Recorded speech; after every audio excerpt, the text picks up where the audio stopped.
சிம்மராசிக்காரங்க நீங்க என்னெல்லாம் எதிர்பார்க்கணும் நீங்க எக்ஸ்பெக்ட் பண்றீங்களா, உங்க வயசுக்கு ஏற்ற மாதிரி ஒரு வேலை கிடைக்கும் சார், கண்டிப்பா கிடைக்கும். இந்த மாசம் நல்ல வேலை கிடைக்கும், நிறைய பேர் கவர்மெண்ட் ஜாப் கிடைக்கும். ஏன்னா சூரியன் ராசியிலே செவ்வா, அரசு கிரகங்கள் சொல்லக்கூடிய சூரியன் செவ்வா ராசியிலே இருக்கு. அப்ப நிறைய பேர் கவர்மெண்ட் ஜாப் கிடைக்கும். உத்தியோகக்காரன் சூரியன் ராசியில வரும்போது உத்தியோகம் கிடைக்கும்.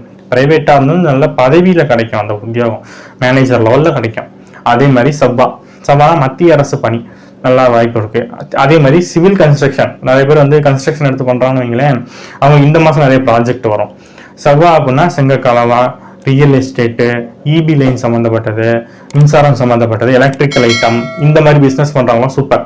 இந்த மாசம் நல்ல வருமானம் வரப்போறவங்களுக்குலாம்.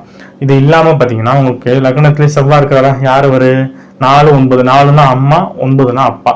அப்ப உங்க அப்பா அம்மா 2 பேரும் உங்க கூட சேர்ந்து இருக்கிறாங்கன்னு அர்த்தம். அப்பனா என்னன்னா அம்மா அப்பா கூட மனஸ்தாபம் இருக்குன்னு வைங்க, சிம்மராசிக்காரங்களுக்கு அம்மா அப்பா கூட மனஸ்தாபம் இருக்குன்னா அது இப்போ சால்வ் ஆயிரும். இந்த மாசத்துல அது சால்வ் ஆயிரும், சார் ஸ்மூத்தா முடிஞ்சிடும். இது பிளஸ் பாயிண்ட் இன்னொன்று என்ன அப்படின்னா, அம்மா அப்பா மூலியமா ஒரு நல்லது நடக்க போகுது. ஏதோ ஒரு சுபகாரியம், அப்பா அம்மா வந்து கல்யாணம் பண்ணி வைக்கிறது, இல்லை நீங்க ஏதாவது ஒரு பிசினஸ்க்கு ஹெல்ப் கேட்டிருக்கீங்க அப்பா அம்மாட்டனா செஞ்சு வைப்பாங்க. இன்னும் 4, 9 கூடிய செவ்வாய் ராசியில வராரு, அப்ப செஞ்சு வைப்பாங்க. நீங்க கேட்கிற உதவியை உங்களுக்கு செஞ்சு வைப்பாங்க. அப்பா அம்மா மூலியமா நல்லது நடக்க போகுது. யோகமான மாதம் இந்த மாதம்.